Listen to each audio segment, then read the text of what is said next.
Student, आज आप लोग के बताने वाले हैं।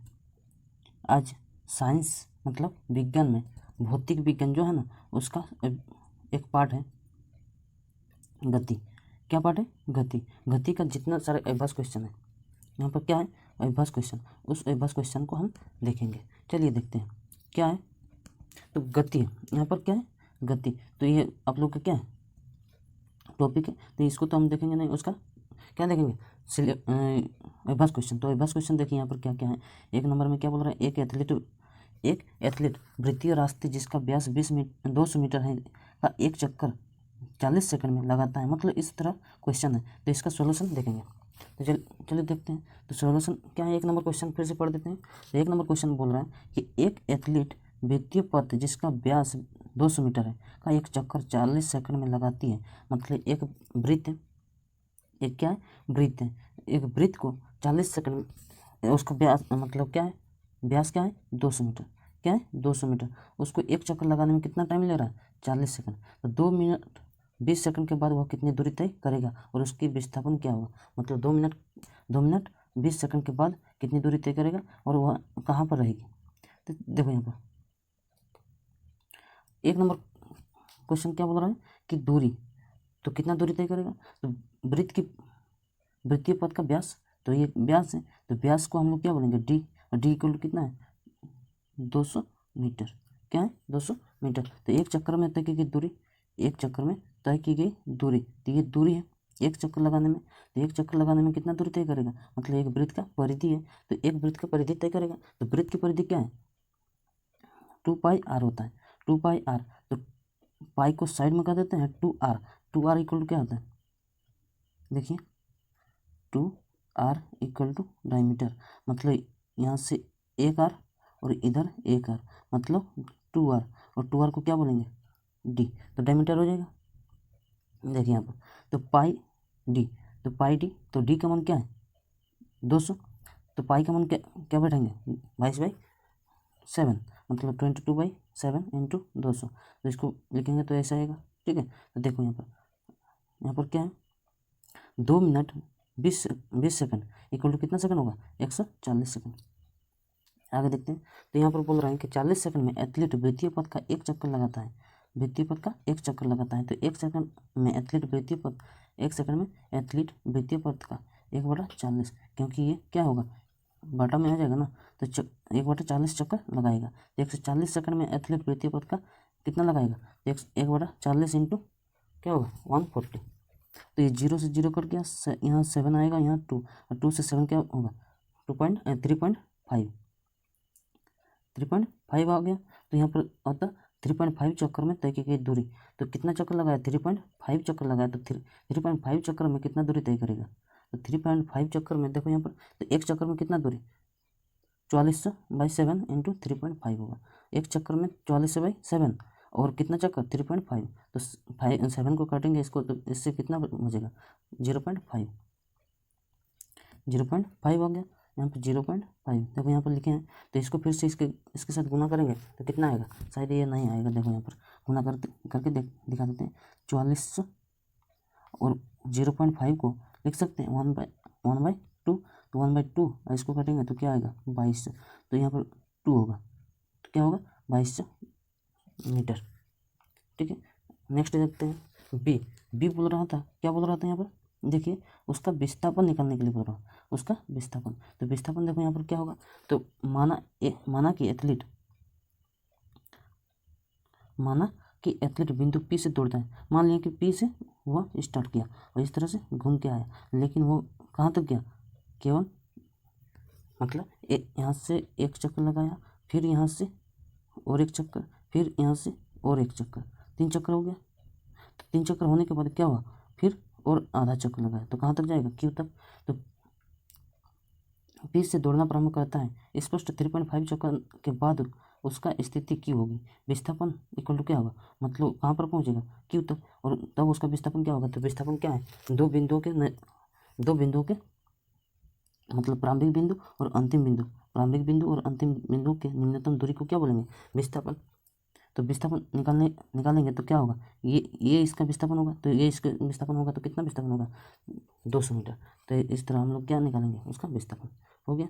नेक्स्ट क्वेश्चन देखते हैं। नेक्स्ट क्वेश्चन 2 में बोल रहा है, क्या बोल रहा है, 300 मीटर सरल रेखीय पथ विस्थापन पर जोसेफ जॉगिंग करता है, मतलब ए से बी तक जाता है। कितना दूरी है, 300 मीटर। मतलब एक लड़का है जोसेफ, वो जॉगिंग करता है, पैदल से जाता है करता हुआ 2 minute 20 second 2 minute 30 second sorry 2 minute 30 second में एक सिरे ए से दूसरे सिरे बी पर पहुंचता है। मतलब 2 मिनट 30 सेकंड 2.5 मिनट में ए से बी तक पहुंच जाता है, और घूमकर 1 मिनट में 100 मीटर पीछे बिंदु सी पर पहुंचती है। मतलब फिर से बी से ए तक जाने में उसका 1 मिनट तो लग रहा है, लेकिन 100 मीटर दूरी तय करता है। जोसेफ का औसत चाल और औसत वेग निकालने के लिए बोल रहा है। तो औसत चाल क्या होगा, देखो यहाँ पर। तो 1 नंबर क्वेश्चन है, तो सिरे ए से सिरे बी तक, मतलब सिरे ए से सिरे बी तक क्या औसत चाल और औसत वेग। तो यहाँ पर निकालेंगे पहले सिरे ए से सिरे बी तक की दूरी कितना होगा, 300 मीटर। फिर ए से बी तक जाने में लगा कुल समय, तो ए से बी तक जाने में लगा कितना समय, हम लोग का कितना है 2 मिनट 30 सेकंड। तो 2 मिनट 30 सेकंड को क्या बोलेंगे, 150 सेकंड। तो यहाँ पर देखो औसत चाल इक्वल टू क्या होता है, कुल दूरी बटा कुल समय, तो यहाँ पर मान बैठा देंगे। मान बैठाने से क्या होगा, कुल दूरी कितना हुआ 350, और टाइम कितना लिया 150 सेकंड। तो 150 को इससे कटेंगे तो कितना होगा, आएगा, देखो ना थोड़ा गलत है शायद। देखो यहाँ पर आगे देखो कितना दूरी है, 300 है, कितना है 300, कितना दूरी है 300। तो यहाँ पर क्या होगा, इसलिए देखें यहाँ पर 300 होगा, क्या होगा 300 कट जाएगा ना, हाँ। तो कटेगा, क्या बचेगा 2, इधर मीटर पर सेकंड, सॉरी क्या बचेगा 2 मीटर पर सेकंड। तो इस तरह हम लोग निकाल सकते हैं। तो चूंकि फिर से देखो, चूंकि सिरे ए से बी तक जाने में विस्थापन का मान, ए से बी तक जाने में कितना विस्थापन होगा, देखो यहाँ पर विस्थापन क्या होगा, मतलब ए से बी तक जाने में कितना विस्थापन, तो विस्थापन वही होगा जितना दूरी है। तो विस्थापन 300 मीटर होगा, विस्थापन 300 मीटर। लेकिन विस्थापन निकालने के लिए नहीं बोला, क्या निकालने के लिए बोला, वेग। तो वेग में क्या होगा, विस्थापन बटा समय। तो विस्थापन क्या है 300 और समय 150। तो 3 ये कटेगा तो 2 आएगा, 2 मीटर पर सेकंड। फिर 2 नंबर क्वेश्चन बोल रहा है, क्या बोल रहा है, सिरे ए से सिरे सी तक तय की गई दूरी। यहाँ क्वेश्चन देखो, बी नंबर बोला सिरे ए से सिरे सी तक, मतलब इसका औसत चाल और औसत वेग निकालना है। तो औसत चाल निकालने के लिए क्या होगा, कुल तय की दूरी, कुल दूरी क्या होगा, कुल दूरी 300 और फिर वापस आने में 100, मतलब कुल दूरी क्या होगा 400। और टाइम कितना लिया, इधर जाने में कितना 2 मिनट 30 सेकंड। 2 मिनट 30 सेकंड मतलब क्या होगा इतना सेकंड, और फिर आने में कितना लिया, इसको आने में 1 मिनट। 1 मिनट मतलब यहाँ पर 60 फिर से जोड़ करना है, मतलब 210। देखो आगे यहाँ पर क्या होगा, वही लिखा है जो हम बनाए। देखो यहाँ पर है 400/210। तो यहाँ पर शून्य तक शून्य कटेगा तो बचेगा क्या, इसको फिर से काटेंगे तो लगभग इतना आ जाएगा 1.9। इसके बाद क्या निकालना है, औसत वेग। तो औसत वेग इक्वल टू क्या होगा, विस्थापन और बटा कुल समय। तो विस्थापन क्या होगा, देखो यहाँ पर, तो विस्थापन यहाँ से यहाँ तक क्या, लेकिन फिर वापस यहाँ पर आ गया, मतलब 100 मीटर पीछे आ गया। तो प्रारंभिक बिंदु और अंतिम बिंदु के निम्नतम दूरी को क्या बोलेंगे, विस्थापन। यहाँ पर इसका दूरी क्या है 200 मीटर, क्या है 200 मीटर। 200 मीटर और टाइम कितना लिया, time 2 minute 10 second, 2 minute 10 second. तो विस्थापन बटा समय लिखेंगे, तो विस्थापन बटा समय अगर लिखेंगे तो विस्थापन कितना है, यहाँ पर विस्थापन 200 अभी निकाले ना, और टाइम कितना है 210। यहाँ से यहाँ कटेगा तो ये क्या बचेगा 20/21, और इसको क्या करेंगे काट देंगे, और काटने के बाद कुछ आएगा, ठीक है। इसके कैसे वेग मतलब मीटर पर सेकंड होगा, ठीक है। ये इसका आंसर होगा। नेक्स्ट देखते हैं, नेक्स्ट बोलते हैं। तो बढ़ने से पहले आपको बता देते हैं कि ये वीडियो अगर अच्छा लगे तो लाइक शेयर एंड सब्सक्राइब जरूर कर दीजिए, ठीक है। चलिए बढ़ते हैं। तो तीसरा नंबर क्वेश्चन बता रहा हूँ। तीसरा नंबर क्वेश्चन में है, अब्दुल, एक लड़का है अब्दुल, गाड़ी से स्कूल जाने के क्रम में औसत चाल को 20 किलोमीटर प्रति घंटा पाता है। मतलब वह एक गाड़ी से जाता है, उसका औसत चाल क्या है 20 किलोमीटर प्रति घंटा। उसी रास्ते से लौटने के समय वह भीड़ कम है, मतलब उधर से जब गया तो 20 किलोमीटर प्रति घंटा था, इतना कम किस लिए था, क्योंकि वहाँ भीड़ था, धीमी गति से जा रहा था। लेकिन आते वक्त जब उधर से आ रहा था तो वो क्या थोड़ा स्पीड में आया, 30 किलोमीटर प्रति घंटा क्या है उसका औसत चाल। तो इतना स्पीड इसलिए आया क्योंकि वहाँ पर भीड़ कम था, मतलब नहीं था। अब्दुल की इस पूरी यात्रा में उसकी औसत चाल, तो उसकी औसत चाल यहाँ निकालने के लिए बोला। तो औसत चाल निकालने के लिए बोला तो क्या होगा, औसत चाल इक्वल टू दूरी बटा समय। तो यहाँ पर दूरी भी नहीं है और समय भी नहीं है क्या चाल, दो अलग अलग चाल है, एक 20 और एक 30 है। तो माना कि स्कूल की दूरी क्या है, मान लीजिए क्या है 1 किलोमीटर दूरी है। स्कूल जाने के समय गाड़ी की औसत चाल, स्कूल जाने के समय उसकी औसत चाल क्या था 20 किलोमीटर प्रति घंटा।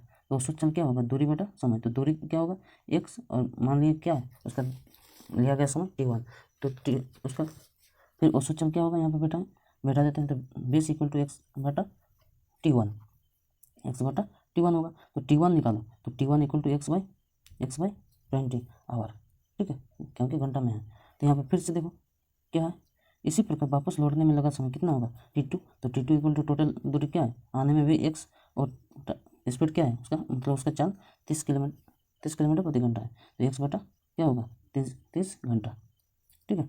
आगे देखते हैं, यहाँ पर देखो तो औसत चाल निकालने के लिए बोला। तो औसत चाल बराबर क्या होगा, कुल दूरी बटा कुल समय। तो कुल दूरी क्या होगा, कुल दूरी x प्लस एक्स, मतलब जाने में x और फिर आने में कितना दूरी तक क्या x, और कितना टाइम लिया टोटल टाइम होगा तो t1 प्लस t2, ठीक है। तो x प्लस एक्स मतलब 2x, और t1 इक्वल टू क्या होगा x बाई 20 और प्लस x बाई 30। देखो यहाँ पर हम लोग लिख देते हैं क्या है यहाँ पर x बाई 20 और x बाई 30, ठीक है। तो देखो यहाँ पर इसको कैलकुलेशन करो, तो कैलकुलेशन करने से क्या होगा, यहाँ पर 2x तो आएगा, इसका एलसीएम निकालो, एलसीएम क्या होगा 60। तो इसको कटेगा तो क्या होगा यहाँ पर 3x और यहाँ पर 2x। तो 3x और 2x कितना होगा 5x, और 60 कहाँ चला जाएगा ऊपर, तो यहाँ 60 गुना हो जाएगा 2x by x 5x, sorry 2x by 5x into 60।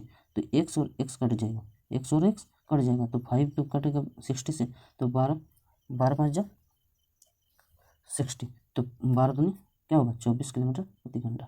आगे आंसर। नेक्स्ट क्वेश्चन देखो, नेक्स्ट क्वेश्चन बोल रहा है कि कोई मोटर बोट झील में विरामावस्था से सरल रेखीय पथ पर 30 मीटर पर सेकंड स्क्वायर के नियत त्वरण से t इक्वल टू 10 सेकंड तक चलती है। इस समय अंतराल में मोटर बोट कितनी दूरी तय करेगी, मतलब s निकालने के लिए बोला, क्योंकि हम लोग का फॉर्मूला क्या है s equal to ut plus half at square, ठीक है। तो यहाँ पर प्रारंभिक वेग क्या है 0, मतलब u 0 हो जाएगा, क्या होगा u 0, मतलब ये टोटल 0।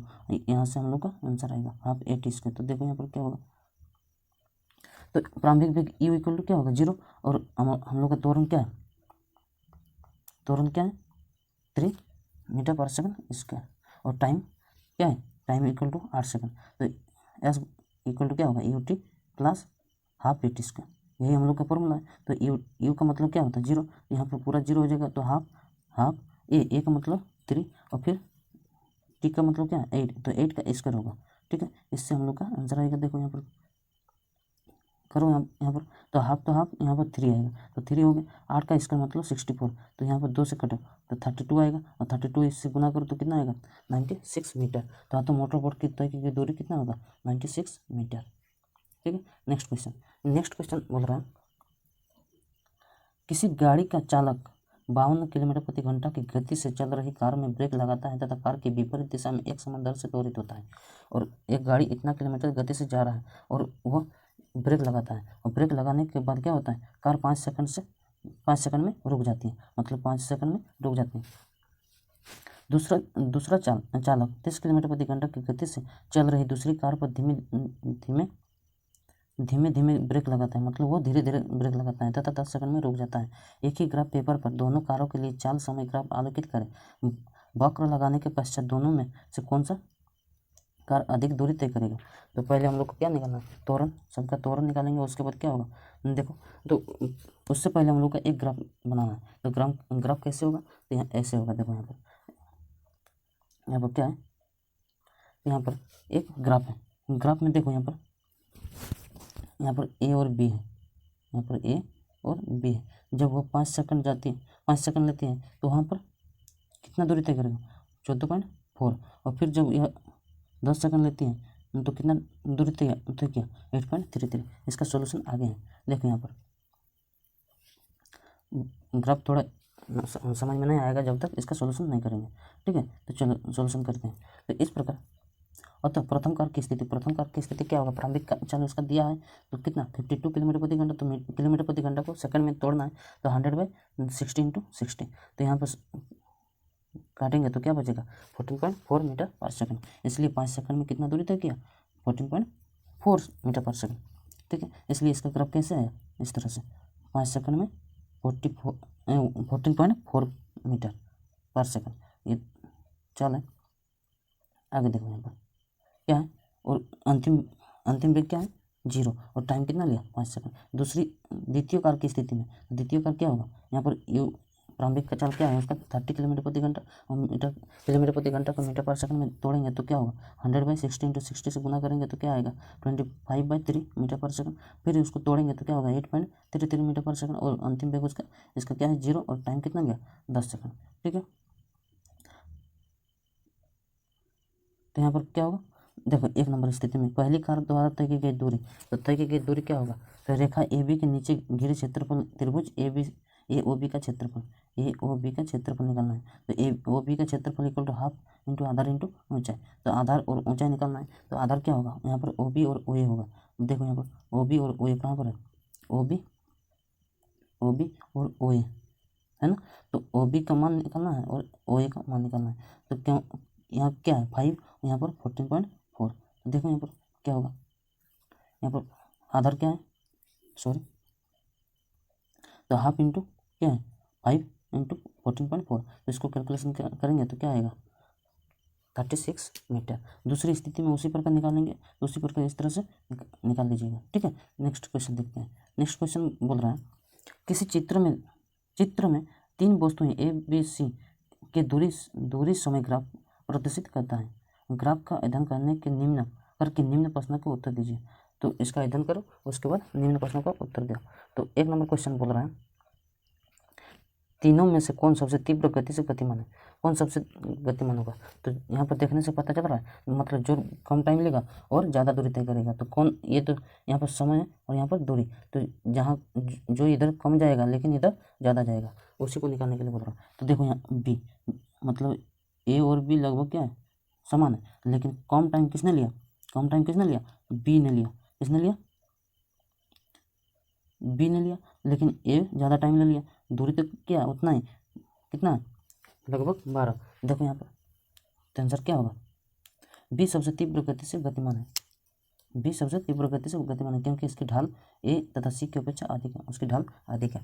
सेकंड नंबर क्वेश्चन क्या ये तीनों किसी भी समय सड़क के एक ही बिंदु पर होगी। मतलब तीनों वस्तु एक ही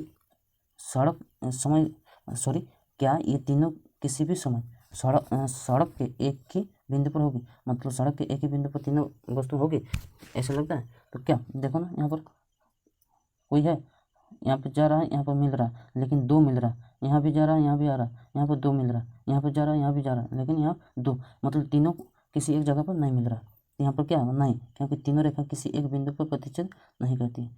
तीनों क्या प्रतिच्छेद नहीं कर रहा है। फिर से देखो यहाँ पर जिस समय बी ए से गुजरती है, मतलब जिस समय बी ए से गुजरती है उस समय तक सी कितनी दूरी तय करती है। तो सी कितनी दूरी तय करेगी, जहाँ मतलब बी ए से गुजरती है, बी ए से, ये जो बी है ना बी ए से गुजरती है, कहाँ गुजर रही है यहाँ पर, तब सी कितने दूरी तय किया। यहाँ पर कैलकुलेशन देखते हैं कितना दूरी तय किया। तो कितना दूरी तय किया, जिस समय बी ए से गुजरती है उस समय तक सी लगभग 9 किलोमीटर तक तय कर लेती है। नेक्स्ट क्वेश्चन देखो। नेक्स्ट क्वेश्चन बोल रहा है कि जिस समय बी सी से गुजरती है जिस समय बी सी से गुजरती है उस समय तक यह कितनी दूरी तय करेगी। मतलब ए कितना दूरी तय करेगी, मतलब बी सी से गुजरती है, बी जो है सी से गुजरती है मतलब ये वाला बता रहा है, तब ए कितना दूरी तय करेगा। ठीक है, देखो यहाँ पर जब बी सी से गुजरती है उस समय तक ये लगभग 5.5 किलोमीटर की दूरी तय करेगा। ठीक है, नेक्स्ट क्वेश्चन देखो।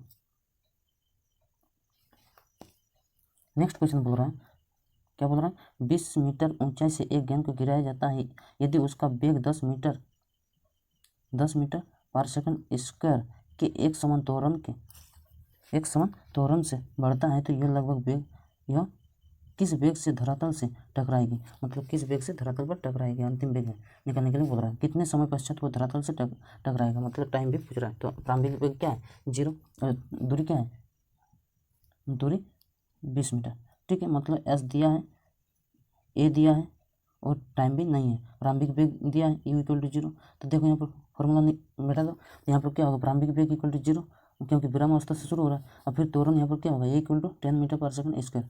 फिर दूरी इक्वल टू क्या होगा 20 मीटर। तो ज्ञात करें भी क्या निकलना है, अंतिम वेग और टाइम। तो S equal to U T plus half A T square.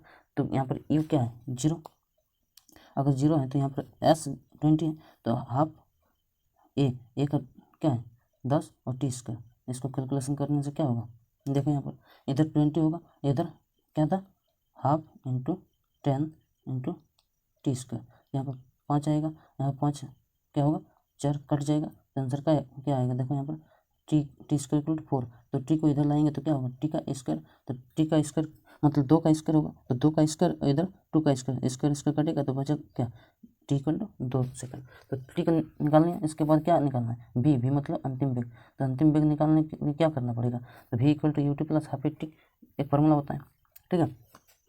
यह क्या दर्शाता है, समय और वेग दर्शाता है। यह क्या दर्शाता है, समय वेग, ठीक है। तो बी यू इक्वल टू 0 है, भी equal to U plus A T. तो यू क्या है 0 प्लस ए मतलब 10 और टी इक्वल टू 2। तो दोनों को गुना करेंगे तो क्या होगा 20 मीटर पर सेकंड, ठीक है। तो भी इस तरह निकल गया और टी भी निकल गया। नेक्स्ट क्वेश्चन देखो, नेक्स्ट क्वेश्चन बोल रहा है, तो ये आप लोग का क्या है होमवर्क। नेक्स्ट क्वेश्चन भी है लेकिन ये आप लोग के लिए होमवर्क का काम दे रहे हैं, ठीक है। करके लाना, करके तो नहीं लाओगे क्योंकि ये तो ऑनलाइन है। तो आप लोग अगर इसको कर पाइएगा तो हमारे कमेंट बॉक्स में कमेंट कर दीजिएगा कि ए का आंसर क्या है और बी का आंसर क्या है, ठीक है। चलिए नेक्स्ट देखते हैं। नेक्स्ट में बोल रहा है निम्नलिखित में से कौन सी अवस्थाएं संभव है, मतलब निम्नलिखित में से कौन सी अवस्था संभव है तथा प्रत्येक के लिए एक उदाहरण दे, और प्रत्येक का एक उदाहरण देने के लिए बोल रहा है। तो एक नंबर बोल रहा है, क्या क्वेश्चन है, कोई वस्तु जिसको त्वरण नियत हो, कोई वस्तु जिसको त्वरण नियत हो परंतु वेग शून्य हो, मतलब त्वरण तो नियत है लेकिन वेग क्या शून्य। हाँ स्थिति संभव है, क्या होगा स्थिति संभव है। जैसे देखो यहाँ उदाहरण दे रहा है, जब किसी वस्तु को ऊपर फेंका जाता है, मतलब जब कोई वस्तु को ऊपर फेंक दिया जाता है, जब किसी वस्तु को ऊपर फेंक दिया जाता है तो अधिकतम ऊंचाई पर उसका वेग शून्य हो जाता है, मतलब कुछ दूर जाने के बाद वो क्या रुक जाती है शायद, ठीक है। उसके बाद वो फिर से नीचे आती है, परंतु त्वरण का मान स्थिर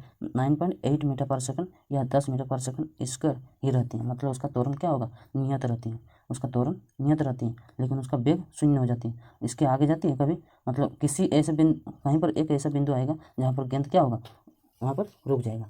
तो यह परिस्थिति संभव है। नेक्स्ट क्वेश्चन देखो, नेक्स्ट क्वेश्चन बोल रहा है कोई वस्तु किसी निश्चित दिशा में गति कर रही है, मतलब कोई वस्तु है जो किसी निश्चित दिशा में गति कर रही है, मतलब मान लो कि इधर गति कर रहा है कोई वस्तु है तथा त्वरण उसके लंबवत हो, उसका त्वरण भी साथ साथ जा रहा है, ठीक है। नेक्स्ट क्वेश्चन देखो, इसका आंसर देखो क्या होगा, हाँ यह स्थिति भी संभव है, मतलब यह स्थिति भी संभव होगा, मतलब यह आंसर है जब वस्तु किसी वृत्ताकार पथ पर एक समान चाल से गति करती है, मतलब कोई वृत्त है और कोई उसके साथ घूम रहा है, तो यह क्या यहाँ पर क्या होगा किसी निश्चित दिशा में गति कर रही है तो त्वरण उसके लंबवत होगा, मतलब उसका त्वरण क्या होगा साथ साथ में चलेगा, ठीक है। तो इसकी गति की दिशा स्पर्श रेखा के अनुदिश होती है, तो इसकी स्पर्श रेखा के अनुदिश होती है कौन, इसकी गति, परंतु उस क्षण त्वरण केंद्र की ओर त्रिज्या के अनुदिश लगती है, क्योंकि यहाँ पर जो वृत्त है तो वह इधर लगती है त्वरण अंदर की ओर, क्योंकि वह अंदर की ओर खींचती है। अगर मान लो कि यहाँ पर एक पत्थर हम बांध लिए और इसको घुमा रहे हैं तो घुमाएंगे तो इस तरह घूमेगा, लेकिन ये पत्थर क्या होगा बाहर की ओर जाना चाहेगा, लेकिन बाहर की ओर जब जाना चाहेगा तो उसको त्वरण किधर लगेगा अंदर की ओर, ठीक है। परंतु उस क्षण त्वरण के केंद्र की ओर त्रिज्या का अनुदिश लगता है जो एक दूसरे के लंबवत होती है, और जो एक दूसरे के लंबवत होती है, ये पढ़ना नहीं है, ठीक है। देखो 10 नंबर क्वेश्चन, यही शायद अंतिम क्वेश्चन है। तो अंतिम क्वेश्चन क्या बोल रहा है कि एक कृत्रिम उपग्रह, एक उपग्रह है जिसकी त्रिज्या क्या है 42,250 किलोमीटर त्रिज्या का वृत्ताकार कक्ष में घूम रही है, एक वृत्ताकार कक्ष में घूम रही है, उसका त्रिज्या क्या है 42,250 क्या है किलोमीटर में। यदि वह 24 घंटे में पृथ्वी की परिक्रमा करते हैं, मतलब उसको यहाँ पर घूमने के लिए कितना टाइम लग रहा है 24 घंटा, 24 घंटा। तो उसकी चाले को परिकलन कीजिए, तो उसकी चाल निकालने के लिए बोला, ठीक है। देखो यहाँ पर वृत्त का कक्षा की त्रिज्या, वृत्त की कक्षा की त्रिज्या क्या है, इतना किलोमीटर। तो किलोमीटर है तो उसको क्या करना होगा, मीटर में चेंज करना होगा। तो मीटर में चलो चेंज करते हैं, तो किलोमीटर को मीटर में चेंज करने से क्या होगा, 1000 से गुना करना पड़ेगा। तो 1000 से गुना कर दिए तो इतना इंटू 1000 मीटर हो गया। तो पृथ्वी की एक बार परिक्रमा करने में लगा समय कितना होगा, 24 घंटा। तो 24 घंटा नहीं होगा, सेकंड में चेंज करना होगा। तो सेकंड में क्या होगा, 60 × 60। तो जितना आएगा देखेंगे, देखो आगे। तो हम लोग को क्या निकालने के लिए बोला, चाल। तो चाल बराबर दूरी बटा समय। तो दूरी क्या होगा, तो ये जो वृत्त है, तो वृत्त का परिधि क्या होगा, मतलब एक चक्कर, मतलब एक परिधि, वृत्त का परिधि एक चक्कर इक्वल टू वृत्त की परिधि। तो वृत्त की परिधि क्या होगा, 2πr, 2πr होगा। तो 2πr देखो यहाँ पर क्या होगा, तो 2πr इक्वल टू, तो क्या 2 × पाई का मान 22/7 और r का मान क्या है इतना, और 1000 से गुना करके फिर 24 को 60 × 60। ठीक है। तो देखो यहाँ पर चाल, तो इसको कटेंगे तो क्या होगा, देखो यहाँ पर शून्य, यहाँ भी शून्य कटा, यहाँ शून्य, यहाँ भी शून्य कटा। तो फिर से इसको जब आपस में काटेंगे तो क्या बचेगा, 3073.74 मीटर पर सेकंड। फिर इसको किलोमीटर प्रति सेकंड में अगर तोड़ेंगे तो क्या आएगा, 1000 से गुना कर भागा देना पड़ेगा। फिर ऊपर जाएगा तो ये पॉइंट में आ जाएगा। तो यहाँ पर है ना, यहाँ पर पॉइंट है, तो 3 शून्य, 3 शून्य मतलब 3 संख्या के आगे, मतलब 3 पॉइंट लगेगा, 3 पॉइंट इतना। तो देखो यहाँ पर 3 पॉइंट इतना लग गया, तो इसको किलोमीटर प्रति सेकंड लिख सकते हैं। ठीक है। तो यहाँ पर ज़्यादा नहीं लगेंगे, क्या लगभग छोड़ देंगे। तो फिर आगे देखो, आगे क्या है, तो आप लोग के लिए और एक वीडियो बना कर रख दिए हैं, इसका भी बस क्वेश्चन है। कौन सा टॉपिक है, जीवन की मौलिकी है, ये बायोलॉजी का है, आप ही लोग का है, साइंस का, जीव विज्ञान में है। तो इसका भी बस क्वेश्चन आप लोग को डिस्क्रिप्शन में मिल जाएगा, मतलब डिस्क्रिप्शन में क्वेश्चन नहीं मिलेगा, इसका वीडियो का लिंक मिल जाएगा। तो इस लिंक के द्वारा आप वीडियो में जा सकते हैं और आप इसका क्या फ़ायदा उठा सकते हैं, इसका, इस टॉपिक का और बस प्रश्न उत्तर का।